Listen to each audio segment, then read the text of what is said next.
திமுக அரசானுடைய நலத்திட்டங்கள்லாம் எதையுமே சொல்ல முடியாதுங்க. அவங்க பண்றதெல்லாம் கண்டுரைப்புக்கான நாடகம். மாற்றத்தை ஏற்படுத்துமா ஏற்படுத்தாதான்றது வந்து பாத்தீங்கன்னா மக்கள் வந்து முடிவு செய்வாங்க. மக்களுக்கு என்ன திட்டங்கள் செய்யறீங்க, மக்களுக்கு என்ன நல்லது செய்யறீங்க அப்படின்றத பொறுத்து திரு எடப்பாடி பழனிசாமி அவர்கள் சின்னம்மா அவர்களின் காலில் விழுந்து பதவி பெற்றார். பொறுப்பாளர்களையும் பிரெயின் வாஷ் பண்ணி எடப்பாடி பழனிசாமி வந்து அவர் பக்கம் இருக்கிற மாதிரி ஒரு பிம்பத்தை ஏற்படுத்தினார். 2500 பேரை அவர் குத்தகைக்கு எடுத்து இன்று பொய் பொதுக்குழு நடத்தியுள்ளார். மக்கள் என்ன தீர்ப்பு தரப்போகிறார்கள் என்று பொறுத்தே ஒருவர் அரசியல் நிலைப்பதும் ஒருவர் அரசியல். உங்களுடைய பாராட்டை பெற்ற திமுக அரசோட ஒரு நல்ல திட்டம்னா எதை சொல்வீங்க? திமுக அரசானுடைய நலத்திட்டங்கள்லாம் எதையுமே சொல்ல முடியாதுங்க. அவங்க பண்றதெல்லாம் கண்டுரைப்புக்கான நாடகம். திமுக அரசு வந்து அவங்க வந்து ஒரு ஃபோக்கஸ் மீடியாவை வச்சு அவங்க வந்து ஒரு நாடகம் தான் பண்றாங்க. அவங்க வந்து எந்த வித நலத்திட்டமும் தமிழ்நாட்டுக்கு வந்து சிறப்பாக கொண்டு வந்ததே கிடையாது, கொண்டு வரவும் மாட்டாங்க. மக்களை ஏமாற்றி அந்த தேர்தல் நேரத்தில் திமுக அரசு நாடகம் நடத்தி ஒவ்வொரு டைம்லையும் வந்து மக்கள்கிட்ட வந்து வாக்கு வங்கி வாங்கணும், திருப்பி ஆட்சிக்கு வரணும்னு தான் நினைக்கிறாங்க. திமுக அரசானது எந்த நலத்திட்டங்களையும் தமிழ்நாட்டுக்கு கொண்டு வர அவங்க சரியா கிடையாது, கொண்டு வரவும் மாட்டாங்க. மத்தியில் பாஜகவோட 3வது ஆட்சி எப்படி இருக்கு?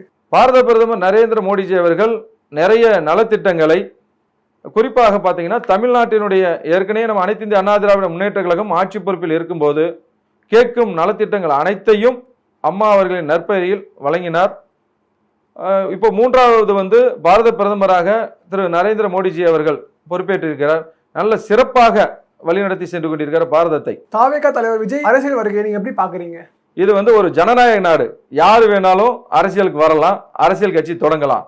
ஆனால் மக்களுக்கு என்ன செய்ய போகிறார்கள், என்ன செய்ய போகிறார்கள், என்ன செய்வார்கள்? அதே மாதிரி பாத்தீங்கன்னா மக்கள் தீர்ப்பே மகேஷின் தீர்ப்பு.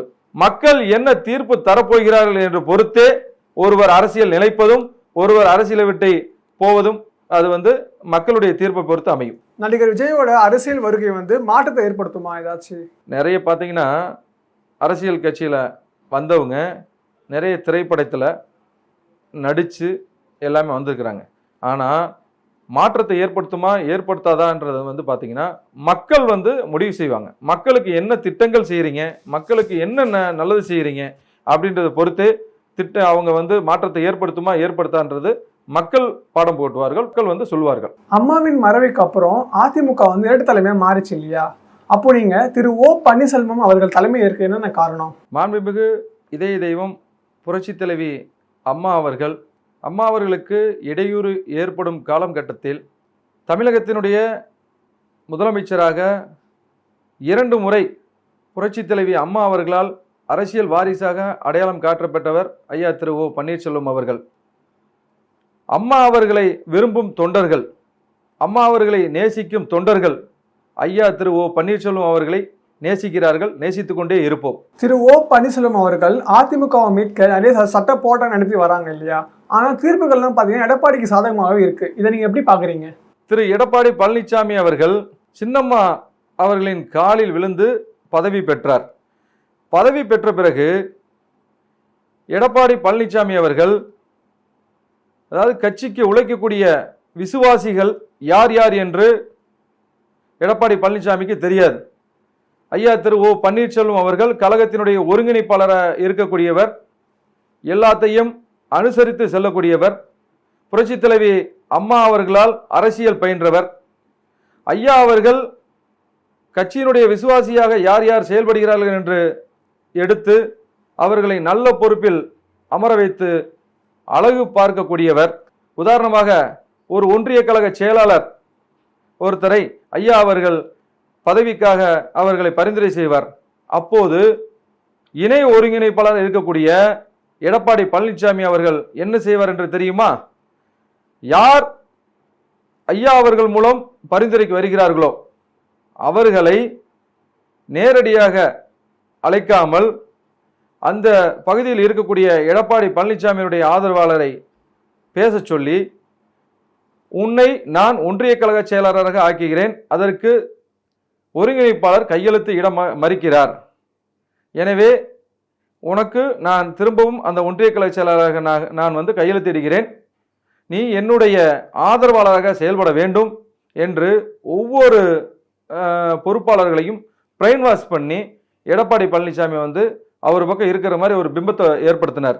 அதுபோக அதே மாதிரி பார்த்தீங்கன்னா அவருக்கு ஆதரவாக செயல்படக்கூடியவர்களை மாவட்ட செயலாளராக இதேபோல் ஐயா அவர்கள் யார் யாரை வந்து பதவிக்கு நியமனம் செய்கிறார்களோ அவர்களையெல்லாம் மூளை செலவை செய்து எடப்பாடி பழனிசாமி தன் பக்கம் இருக்க வைத்து பொதுக்குழு உறுப்பினர்கள் 2500 பேரை அவர் குத்தகைக்கு எடுத்து இன்று பொய் பொதுக்குழு நடத்தியுள்ளார். அந்த பொய் பொதுக்குழுவானது நீதி விசாரணையில் உள்ளது. சிவில் சூட் சென்னை உயர்நீதிமன்றத்தில் சிவில் சூட்டில் இருக்கு. அந்த வழக்கு நிலுவை இருக்கிறது. இப்போ வரக்கூடிய ஏற்கனவே தந்த தீர்ப்பு எல்லாமே வந்து பார்த்தீங்கன்னா அது வந்து தற்காலிகமான தீர்ப்பாக தான் கொடுத்துருக்குறாங்க. இந்த சிவில் சூட்டு வழக்கு நிலுவையில் வரப்போகிறது. ஐயா திரு ஓ பன்னீர்செல்வம் அவர்கள்தான் அனைத்து இந்திய அண்ணா திராவிட முன்னேற்ற கழகத்தினுடைய ஒருங்கிணைப்பாளராகவும் நாளைய 2026 சட்டமன்ற தேர்தலில் மாபெரும் வெற்றியடைந்து தமிழகத்தினுடைய முதலமைச்சராகவும் ஐயா அவர்கள் அரியணை ஏறுவார். இது ஒவ்வொரு தொண்டனும் இன்று சூளுரைத்துக் கொண்டிருக்கிறோம். அதிமுக இழந்த வாக்கு வங்கியை எவ்வாறு மீட்க முடியும்? அதிமுக இழந்த வாக்கு வங்கியை கட்சியை ஒருநிலைப்படுத்தி ஒன்றிணைத்து மீண்டும் அனைத்து இந்திய அண்ணா திராவிட முன்னேற்ற கழகம் இராணுவ கட்டுப்பாட்டோடு அப்படி செயல்படுத்தினால் மட்டுமே அதிமுக வந்து நல்ல ஒரு ஏற்கனவே இருந்ததை போல இராணுவ கட்டுப்பாடை போலவும் அதிக இன்று வந்து அனைத்து இந்திய அண்ணா திராவிட முன்னேற்ற கழகத்திற்கு ஐயா அவர்கள் தலைமையில் இளைஞர்கள் நிறைய பேர் பொறுப்புக்கு வந்துட்டாங்க. ஸோ இதெல்லாம் வந்து கூட்டி கழிச்சு பார்த்தீங்கன்னா கண்டிப்பாக ஐயாவுடைய தலைமையில் வெற்றி நடைபெறும். கொடநாடு கொள்ளை வழக்கில் வந்து பார்த்தீங்கன்னா ஏற்கனவே திரு எடப்பாடி பழனிசாமி அவர்கள் முதலமைச்சராக இருந்தார். ஆனால் இன்னைக்கு திமுக அரசானது அம்மா உணவகத்தை மெல்ல மெல்ல சும்மா பேருக்கு மாண்புமிகு இதய புரட்சி தலைவி அம்மா அவர்கள் யாரை அரசியல் வாரிசாக தமிழகத்தின் முதலமைச்சராக அடையாளம் காட்டினார். இது ஒவ்வொரு தொண்டருக்கும்